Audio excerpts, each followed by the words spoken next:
Boneka lucu ini ternyata menyimpan abu jenazah manusia. Bukan sekadar boneka peluk, tapi tempat menyimpan sisa kremasi orang yang pernah hidup, mencintai, dan dicintai. Di balik bentuknya yang menggemaskan, tersembunyi cerita duka, cinta, dan tradisi baru yang mengubah cara kita menghadapi kematian. Dan yang lebih mengejutkan, tren ini berkembang pesat di berbagai belahan dunia, bahkan jadi bisnis bernilai miliaran rupiah. Silakan tekan tombol suka dan subscribe jika Anda merasa informasi seperti ini penting untuk terus diangkat. Dan kalau Anda punya pendapat soal fenomena unik ini, tulis di kolom komentar sekarang juga. Fenomena boneka memorial, atau dikenal juga sebagai boneka urn, bukanlah isapan jempol. Di Amerika Serikat, Australia, Inggris, dan bahkan beberapa negara Asia, makin banyak orang yang memilih menyimpan abu jenazah keluarga mereka dalam boneka. Bukan tanpa alasan. Menurut laporan dari National Funeral Directors Association, permintaan terhadap metode kremasi terus meningkat dalam 2 dekade terakhir. Dan bersamaan dengan itu, muncul kebutuhan akan cara penyimpanan abu yang lebih personal, hangat, dan emosional. Salah satu perusahaan yang mempopulerkan ide ini adalah Chummy Bear, sebuah bisnis keluarga di Inggris yang mulai memproduksi boneka memorial sejak awal tahun 2010-an. Boneka mereka bukan sekadar mainan. Setiap boneka dirancang dengan ruang tersembunyi di bagian dalam tubuhnya, biasanya di perut atau punggung, untuk menyimpan kantong kecil berisi abu kremasi. Menurut wawancara yang dimuat oleh BBC, keluarga yang memesan boneka ini seringkali merasa lebih tenang, seolah orang yang mereka cintai masih bisa dipeluk setiap hari. Sisi emosional dari boneka memorial ini memang sangat kuat. Banyak orang merasa kehilangan yang mendalam saat orang tercinta meninggal. Guci atau kotak abu mungkin terasa terlalu dingin dan kaku, tapi boneka yang empuk bisa dipeluk dan bahkan bisa diberi baju atau aksesori milik mendiang, memberi rasa kedekatan yang jauh lebih hangat.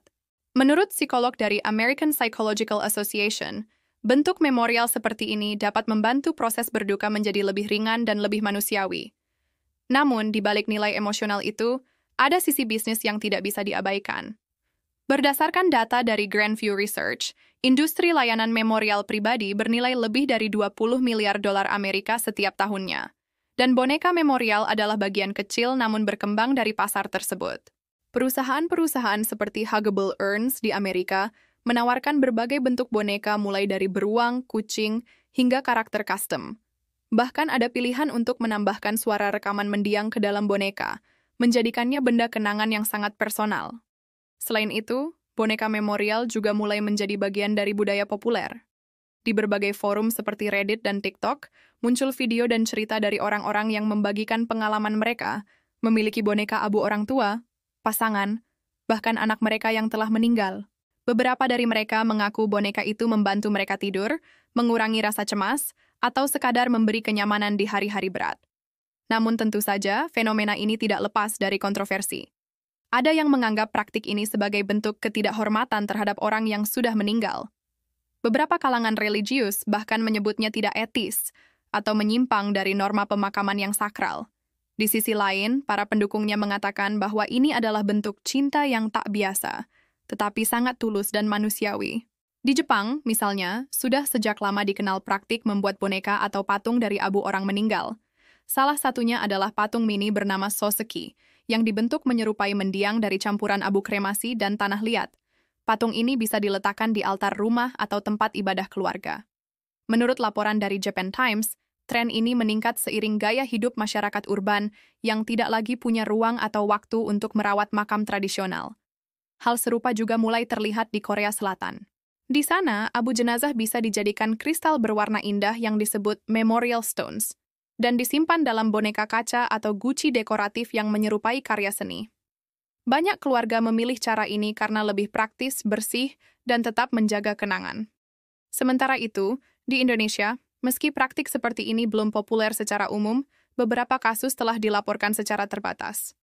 Beberapa keluarga di kota besar yang memilih kremasi, seperti di Jakarta atau Bali, mulai tertarik dengan ide menyimpan abu dalam bentuk yang tidak konvensional.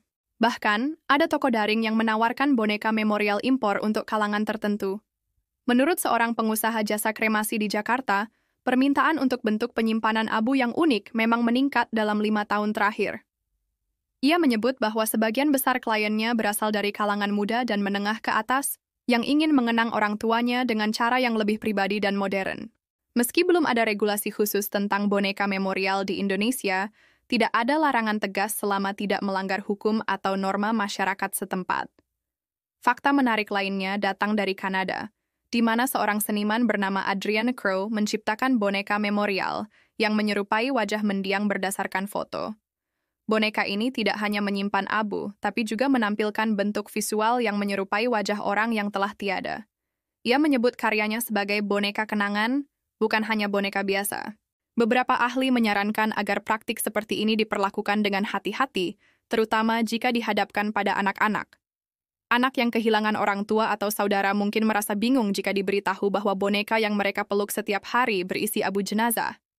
Maka dari itu, komunikasi terbuka dan bimbingan psikologis sangat diperlukan, agar anak tidak mengalami trauma atau kebingungan identitas terhadap kematian. Sementara di sisi lain dunia, fenomena yang hampir mirip namun lebih ekstrim juga muncul. Di Filipina ada praktik unik bernama atas, di mana abu orang meninggal dicampur dengan tinta tato, lalu digunakan untuk menato kerabat dekatnya. Hal ini dianggap sebagai bentuk menyatu secara harfiah dengan orang tercinta. Meski tidak melibatkan boneka, prinsipnya sama. Memperlakukan abu bukan sebagai sisa, tapi sebagai simbol cinta dan kenangan abadi. Kalau Anda masih bersama kami sampai di titik ini, artinya Anda termasuk orang yang terbuka terhadap pemahaman baru dan perspektif yang tidak biasa. Jangan lupa untuk menekan tombol suka dan bagikan video ini ke teman-teman Anda yang mungkin juga belum tahu bahwa boneka lucu bisa berisi abu manusia. Kalau Anda punya cerita pribadi tentang mengenang orang tercinta, kami ingin sekali membacanya di kolom komentar. Lanjut ke sisi psikologis. Penelitian menunjukkan bahwa memiliki objek fisik yang berhubungan langsung dengan mendiang, seperti boneka memorial, bisa mempercepat proses adaptasi kehilangan.